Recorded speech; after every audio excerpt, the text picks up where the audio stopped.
Subscribe to my channel and hit the bell icon so you never miss any video from my channel. آپ اللہ سے محبت کریں, آپ حقیقی سکون کو ایک دفعہ ایکسپیرینس کریں, حقیقی لذت کو ایک دفعہ چکھیں, تو پھر یہ مصنوعی لذتیں آپ کو کبھی بھی دھوکہ نہیں دے سکیں گی.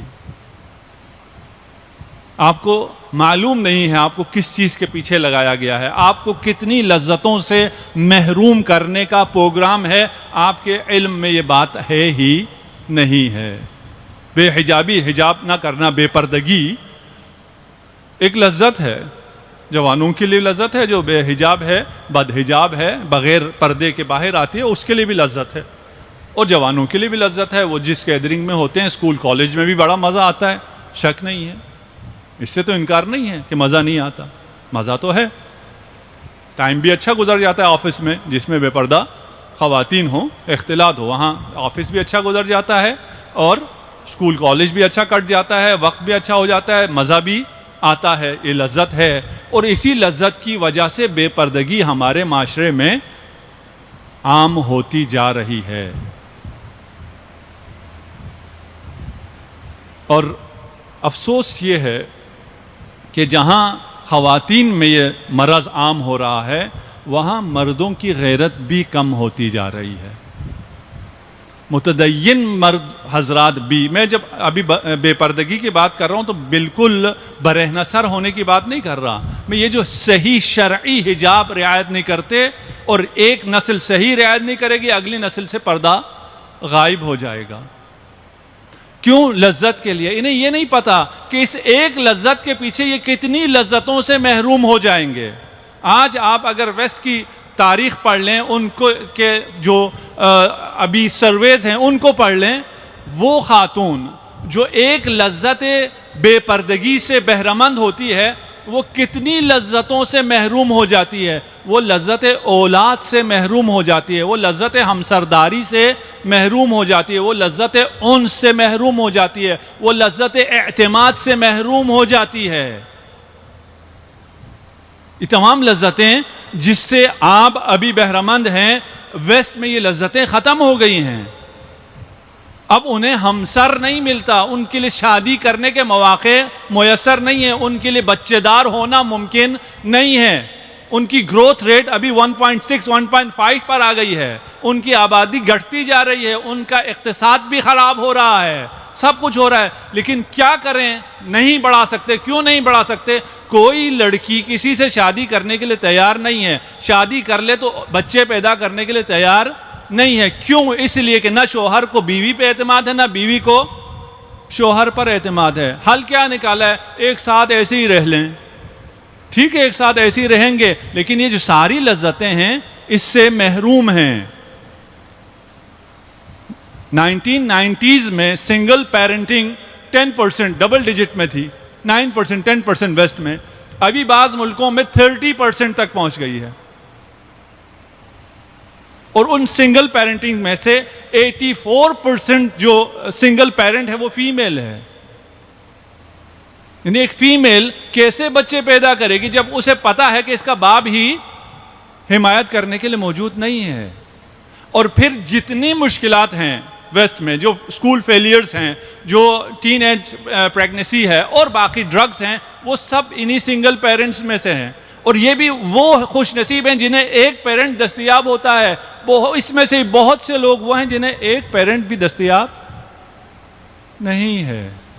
تو یہ ساری لذت, خاندان کی لذت, سکون کی لذت, رشتہ داروں کی لذت, ہمسرداری کی لذت, ایک ہمسر ہو, ایک شوہر ہو, وہ آپ کے سارے ناز اور نخرے اٹھا رہا ہو, وہ آپ کی حفاظت کر رہا ہو, وہ آپ کا خیال رکھ رہا ہو, آپ کے بچوں کا وہ خیال رکھتا ہو, ان تمام لذتوں سے محروم ہو کر ایک لذت کے پیچھے یہ عقلمندی ہے.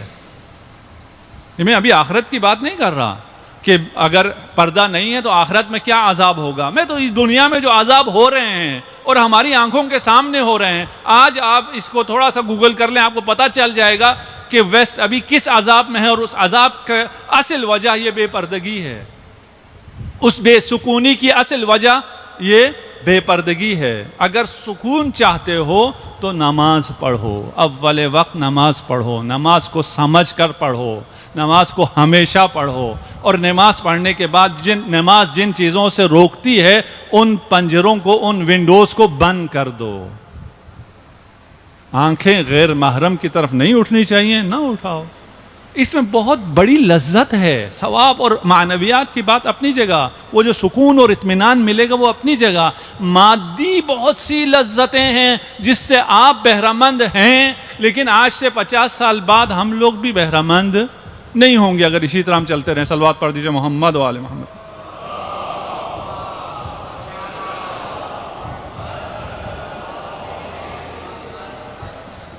تمام پنجروں کو بند کرنا ہے, پرہیز کرنی ہے, بغیر پرہیز کی ممکن نہیں ہے. دل کے پنجروں کو ہر جہت میں نہ کھولو, اپنی آنکھوں کو ہر جہت میں نہ کھولو. گناہ چھوٹا بڑا نہیں ہوتا, گناہ صغیرہ کبیرہ نہیں ہوتا, گناہ ہوتا ہے. اگر گناہ سرزد ہو جائے تو ہم خدا کی نظر سے گر جاتے ہیں, خدا کی نگاہ سے گر جاتے ہیں.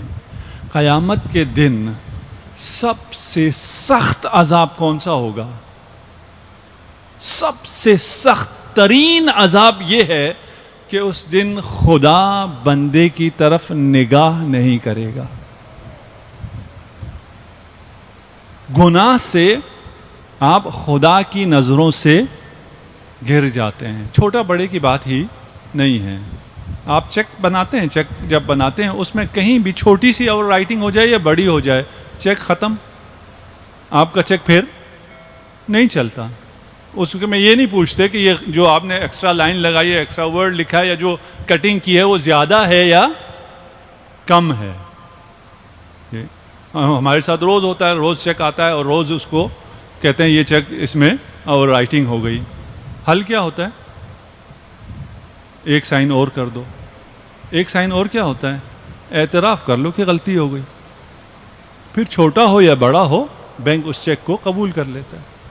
اگر گناہ ہو جائے تو توبہ کر لو, اعتراف کر لو مجھ سے گناہ ہو گیا. خدا تواب ہے.